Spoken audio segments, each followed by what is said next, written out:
በብዘለኽሙ ሰላምታና ተቀበሉ ካብ አሰር ሚድያ ዕለታዊ ዜና ሒዝና ቀሪብና ኣለና ቀንዲ ነጥብታት ብምቅዳም ናባኹም ክነብል ጋዜጠኛ አዲስ ዓለም ሓድጉ ኣብ ከቢድ ፀገም ከም ዝርከብ ገሊጹ ኣብ ኢትዮጵያ ቴሌቪዥንን ሬድዮን ንልዕሊ 30 ዓመታት ብጋዜጠኝነት ዘገልገለ አዲስ ዓለም ሓድጉ ኣብዚ እዋን ካብ ስድሩን ካብ ስሩሑን ተገሊሉ ኣብ ፀገም ከም ዘሎ ኣብ መሴሸው ተዛሪቡ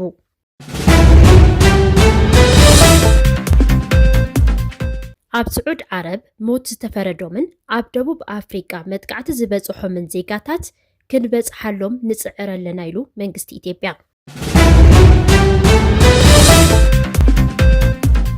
ንመበል 7ይ ግዜ ዝካየድ ሃገራዊ መረፃ ኢትዮጵያ ጸሎት ክግበር ምዃኑ ተገሊጹ ጅቡትን ኢትዮጵያን ገዚፍ ኮሪደር ንግዲ ነዳድን ጋዝን ንምህናፅ ዘኽእለን ዘተ ኣካይደን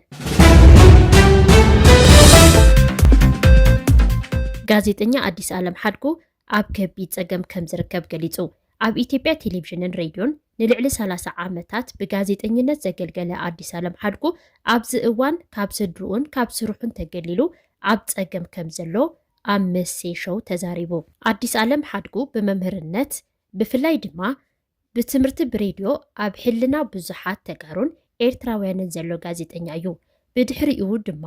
ካብ 1880ታት ጀሚሩ ኣብ ቴሌቪዥን ኢትዮጵያ ብጋዜጠኝነት ተቆፂሩ ብፍላይ ኣብ ክፍሊ ዜና ብትብዓትን ትግሓትን ከም ዝሰርሐ ይፍለጥ አዲስ ዓለም ሓድጉ ነቲ ኣብ 1990 ዓ.ም ዝተወልዐ ኩናት ኢትዮ ኤርትራ ስዒቡ በዓልቲ ቤቱን ደቁን ናብ ኤርትራ ብምኻዶም ካብ ስድርኡ ተፈልዩ ን20 ዓመታት ፀኒሑ እዩ ኣብ 2010 ዓ.ም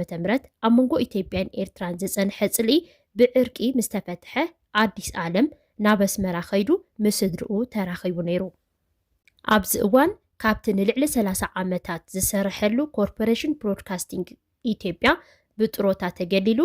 ብሕቱ ይነብር ከም ዘሎ ተዛሪቡ ወርሓዊ ዝወሃቦ ክፍሊት ጥሮታ ከም ቢሮ ከም ዘይከኣለ ዝገለጸ አዲስ ዓለም ሓድጉ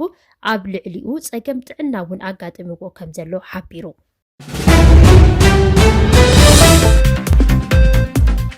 ኣብ ስዑድ ዓረብ ሞት ዝተፈረዶምን ኣብ ደቡብ ኣፍሪካ መጥቃዕቲ ዝበፅሖምን ዜጋታት ክንበፅሓሎም ንፅዕር ኣለና ኢሉ መንግስቲ ኢትዮጵያ ኣቐባሊ ቃል ሚኒስተር ጉዳያት ወፃኢ ኢትዮጵያ ኣቶ ነቢያት ጌታቸው ሎሚ ኣብ ዝሃቦ መግለፂ ኣብ ስዑድ ዓረብ ዝተፈላለዩ ማሕዩራት ዘለውን ሞት ዝተፈረዶምን ኢትዮጵያውያን ዘካተተ በዓል ሞያ ተታሒዙ ይሰርሕ ከም ዘሎ ገሊጹ ብተመሳሳሊ ደቡብ ኣፍሪቃውያን ዜጋታት ወፃኢ ብፍላይ ድማ ጸለምታ ኣፍሪቃውያን ካብ ዓድና ይውፅኡ ብዝብል ኣብ ዘካይድዎ መጥቃዕቲ ብርክት ዝበሉ ኢትዮጵያውያን እንትትጉድኡ ኣስታት 4 ድማ ከም ዝተቐተሉ ይፍለጥ እቲ ወሃቢ ቃል ከም ዝገለጾ ኣብ ደቡብ ኣፍሪቃ ዘሎ መጥቃዕቲ ብዘላቒ ደው ንምባልን መፍትሒ ንምንዳይን ሓደ ጉጅለ ልኡኽ ኢትዮጵያ ናብታ ሃገር ከቕንዕ እዩ ኢሉ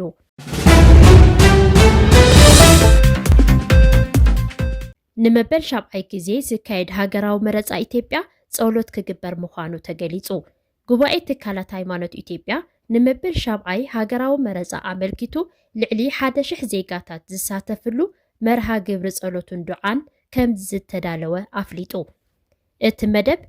ብሓባር ዝካየድ ኮይኑ 7 ትካላት ሃይማኖት ክሳተፋ እየን ተባሂሉ እቲ ስነ ስርዓት ኣብ ኣደባባይ ብደረጃ ሃገር ሰንበት 16 ጉንበት ከም ዝካየድ እቲ ጉባኤ ኣፍሊጡ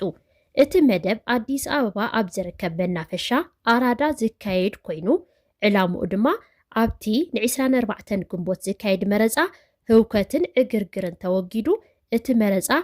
ብሰላማዊ መንገዲ ንክዛዘም ንምምሕፃን ከም ዝኾነ ተሓቢሩ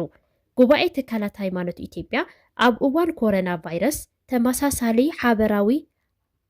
መርሃ ግብሪ ጸሎት ኣሰናዲኡ ከም ዝነበረ ይዝከር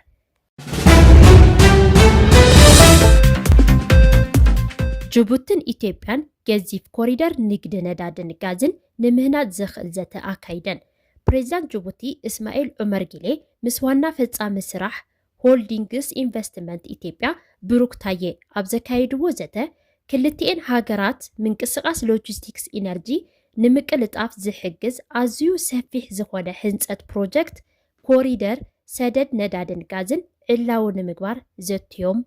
ቀንዲ ጠመተ እቲ ዘተ ኣብ ክልተ ምዕራፍ ኣብ ዝትግበር ትልሚ መሰረተ ልምዓት ኢነርጂ እዩ። ዳንጎቴ ግሩፕ ኣብ ኢትዮጵያ ይገብሮ ዘሎ ምንቅስቃስ ኣብ መንጎ ኢትዮጵያን ጅቡትን ዘሎ ዓቕሚ ሰደድን ሎጂስቲክስን ኢነርጂን ቀንዲ ምኽንያት እቲ ዘተ ምዃኖም ድማ ተሓቢሩ።